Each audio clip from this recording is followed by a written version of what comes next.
We have some breaking news from the NHL. We actually have a bunch of NHL players signing contract extensions today. We have news out of Ottawa, Minnesota, and Tampa to discuss coming up next. So welcome back to another video here at Top Shelf Hockey. As I mentioned, we have some NHL pretty significant signings to take a look at here today. It was been a flurry of activity since the late morning, but we got things kicked off first with the Ottawa Senators announcing that they've signed pending RFA defenseman Tyler Kleven to a 2-year bridge contract. The pending RFA signs for 2 years at $1.6 million, which to me I think is a pretty fair value, if not, in the very near future is going to be looked upon as a bit of a steal. Kleven was a player going into last year. If there was a debate, would he be a full-time NHLer for the full season? And he turned out to be. He had a really good year. Started a little slower, but as the year went on, he kept continuously improving, getting better. By the end of the year, he was looking really comfortable. Has a bomb of a shot, was getting really strong defensively, likes to lay big hits. It was just really turning into a pretty prototypical stay-at-home third pair D who can move the puck and occasionally throw in a big goal. When the playoffs came around, he actually looked very comfortable. In fact, his game elevated for a youngster, in a campaign like that, really getting his first full taste of it. I thought he did really, really well. Kleven is a big guy, 6'3", 6'4", well over 200 pounds, likes to play a physical style and brand of hockey. So he said that he thought in the playoffs that he was just better suited for it. And I don't disagree. He looked really comfortable, looked really good, was not a liability at all. And I think this contract will do a couple of things. One, it gives the team a pretty low AAV for right now, rather than go long term and have to jack that number up. So they can try to do other things to improve the team. And at the same time, it allows him 2 more years of development so that he can continue to put his value up. So his next contract is bigger, and the cap's going to be going up a lot. You're going to start seeing some of the better third pair defensemen making more money, and it just kind of probably makes more sense. I mean, he's going to be playing behind Jake Sanderson and Thomas Chabot for the foreseeable future, so he's probably not going to elevate to be more than a third pair guy unless he plays his weak side, plays on the right side. He's a left shot D.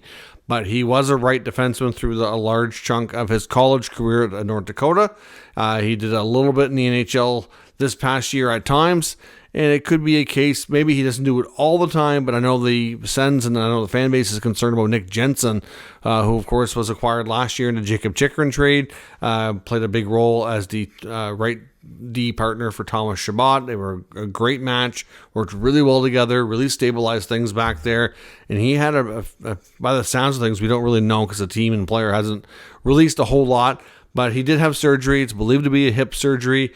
And there's a possibility that, without knowing the full timeline, because we don't really have an inkling, that a lot of people are suspecting he's not going to be ready to start the season. The Ottawa Senators may have to play. You never know. We don't really know. I'm guessing here, but it wouldn't be shocking if it was a month or two without Jensen. So what do you do? So a lot of people are suspecting that Steve Staios is scouring the market for another top 4 right-hand defenseman. Well, that's going to be hard to do given their cap situation. You're trying to improve the forward group. You're trying to take care of a few internal pieces here. You still got Zetterlund to sign. You're hoping to sign Giroux. I don't know that you really need another right-hand defenseman on a long-term basis. Jensen is going to play this coming year. You hope that he's able to get back to what he was after recovering from the surgery so that he's still the same quality of player. And you have Carter Yakimchuk, who you took really high in the first round last year, who's going to be looking for an opportunity here as early as this year, if not next year for sure. So I don't know that you really need to go make a long-term commitment on another player. I mean, you never know if the right opportunity is there, maybe. But I wouldn't be completely shocked if Kleven slides up to be the partner, either for Chabot or Sanderson. Between him and Artem Zub, they cover the right side in the top 4, and maybe they find more of a depth piece to add to the left side of the D core, depending on what is out there. There's a lot more left D than there are right D that are capable, so that could also be an option. That way they add a defenseman that's less expensive. Maybe another D in that similar price range to Kleven. Could be the case. So we'll see what happens. Either way, great contract for the player and the team, and it could help elevate his role and give the team more flexibility during the recovery for Nick Jensen as well. The Minnesota Wild today have re-signed forward Marcus Johansson. The veteran, of course, is into his mid-30s, 34 going on 35 now. Gets a one-year extension at $800,000. Last year put up 11 goals, 34 points, averaging, I think, just about 14 and a half minutes a game. Ice time, I mean, it's pretty good. You really can't beat the signing.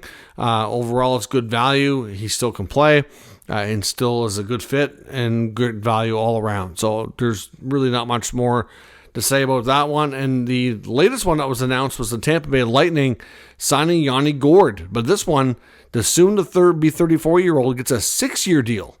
Now, that was quite surprising. This will expire when he's 39 years old.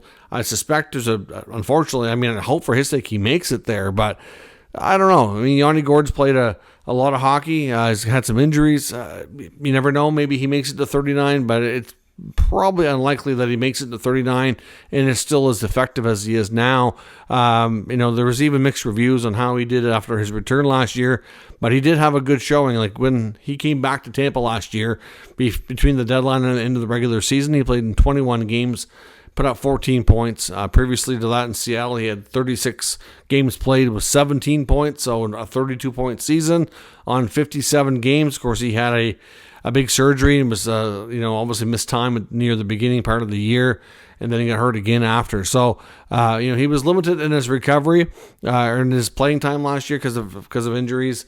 So that, would have put him on, easily a 45, close to 50-point pace. I'm just doing the math in my head here, but, for a $2.33 million AAV is what he's getting. To be at least a 40, 45-point player is pretty darn good. The only concern is that he gets a full no-trade clause and, like I said, the 6 years. I mean, I guess the way they're probably looking at it is if they can get at least 3 or 4 years out of this contract where he's, playing a good amount of games and being somewhat productive, they'll probably be happy. By then, the cap's going to be way higher. The buyout amount will be low, or it can go LTIR if he's unable to play or something like that. So they're probably not too concerned about it. I mean, we know the Lightning are a team that's hasn't given up on winning, so they're still going to be trying to extend their window here. They paid a pretty good price to bring Yanni Gourde and Bjorkstrand over from Seattle, Bjorkstrand, sorry. So like they are wanting to keep and make sure he can stick around. And of course, we know Gourde had a history there before in Tampa, so he clearly had great desire to stay and was willing to work it out. But he gets a good amount of signing bonus, lower salary, full no trade, 6 years. It's great for the player. I'm not sure it's great for the team. I mean, in the short term it is, long term maybe not. But I just don't know that they really care too much about how this is going to look in years 4, 5, and 6. So they get to keep them for at least 2 or 3 years, where it's going to be a little bit more higher value. And after that, they'll see what happens. They have options. They can buy out. They can trade him with his consent. He could retire. He could go on LTIR. They'll worry about that when they get there. But otherwise, pretty good value though for getting the AAV where it needs to be. That's for sure. But the Lightning and some of these teams are pretty creative in that sense. There'll be lots of other news throughout today. Lots of other things are kind of percolating behind the scenes here, so stay tuned for at least one more, maybe even 2 videos here today with lots of other news, rumors, and analysis of all 32 NHL teams. Thank you very much for watching, and I will catch you next time.